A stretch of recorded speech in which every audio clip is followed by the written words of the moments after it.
Beloved, believe not every spirit, but try the spirits whether they are of God, because many false prophets are gone out into the world. Hereby know ye the Spirit of God. Every spirit that confesseth that Jesus Christ is come in the flesh is of God, and every spirit that confesseth not that Jesus Christ is come in the flesh is not of God. And this is that spirit of Antichrist, whereof ye have heard that it should come. And even now already is it in the world. One of the mistakes that human beings make is believing that there is only one way to live, that we don't accept that there are diverse ways of being in the world, that there are millions of ways to be a human being, and many ways, but many paths to what you call God. Jesus saith unto him, I am the way, the truth, and the life. No man cometh unto the Father but by me. There couldn't possibly be just one way. What about Jesus? What about Jesus? You say there isn't only one way.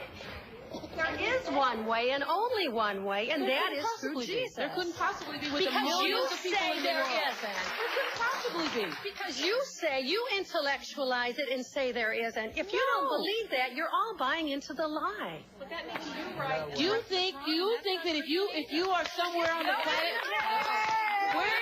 if you're somewhere on the planet and you never hear the name of Jesus, you never hear the name of Jesus, but yet you live with a loving heart, you lived as Jesus would have had you to live, you lived for the same purpose that Jesus came to the planet to teach us all, but you are in some remote part of the earth and you never heard the name of Jesus. You cannot get to heaven, you think? For God so loved the world, that he gave his only begotten Son, that whosoever believeth in him should not perish, but have everlasting life. He that believeth on him is not condemned, but he that believeth not is condemned already, because he hath not believed in the name of the only begotten Son of God.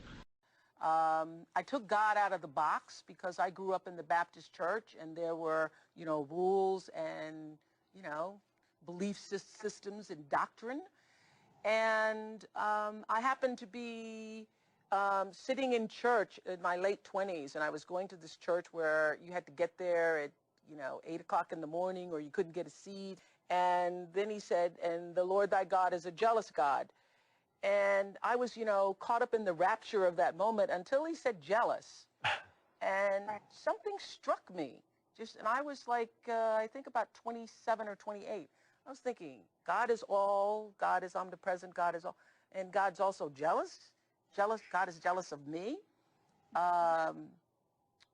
And something about that didn't feel right in my spirit, because I believe that God is love and that God is in all things. And so that's when the search for something more than doctrine started to stir within me. And God is a feeling experience, not a believing experience. That's right. And if your religion is a believing experience, if God for you is still about a belief, then it's not truly God. He that believeth on the Son hath everlasting life, and he that believeth not the Son shall not see life, but the wrath of God abideth on him. The universe speaks to us always, first in whispers. And a whisper usually in your life feels like, that's odd, or that doesn't make any sense, or is that right? It just really feels like that. It's that kind of subtle. And if you don't pay attention to the whisper, it gets louder and louder and louder. And I say, it's like getting thumped upside the head. You don't pay attention to that. It's like getting a brick upside your head. So we've been growing these big fires all night long, burning down the coals. We shovel them in wheelbarrows, and then we lay them across about 12 or 15 feet long for people to walk on. I want you to know there's nothing here. You're going to storm through this. I will not let you get hurt. What's the worst can happen? Burn your feet off and die? Come on. Yes. That's it. That's it. You got it.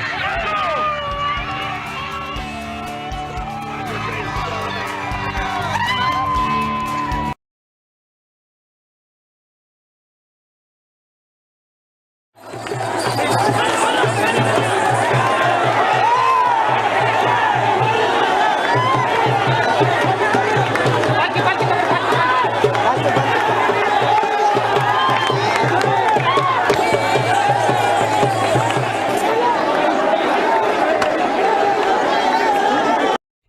hard for many people to embrace the idea of oneness when it feels like the country and the world is more fractured than ever. And yet, look at our understanding of the ecosystem. It is one ecosystem. We are all part of one world in a way that was inconceivable in my parents' generation. And for me, the internet is a very precious symbol of that. We've been given this tool of oneness. People in a cyber cafe in Tajikistan, somewhere in a room in Manhattan, they're all connected together, part of this worldwide web of interrelationships. That to me is oneness at work, to help us to realize we are one planet, we are one race, we are one lot of human beings, and we have to make this step in our evolution, otherwise I think the planet will die. And to me, being present in this world at this time requires a consciousness of oneness, to help the world, to help each other, so we can redeem this world. Before Jesus Christ comes back, there will be a decoy, a fake Christ. Do you see what I mean? The Antichrist is a guy who comes claiming to be the second coming of Christ. And the Antichrist, when he comes, he will be the head of a one-world government and a one-world religion where he basically claims to be the Messiah. It says in verse 18 of 1 John 2, "Little children, it is the last time, and as ye have heard that Antichrist shall come." Now, is that singular or plural? So they've heard that Antichrist singular shall come. "Even now are there many Antichrists, whereby we know that it is the last time." So there's one Antichrist coming, is there not? But aren't there many Antichrists even right now?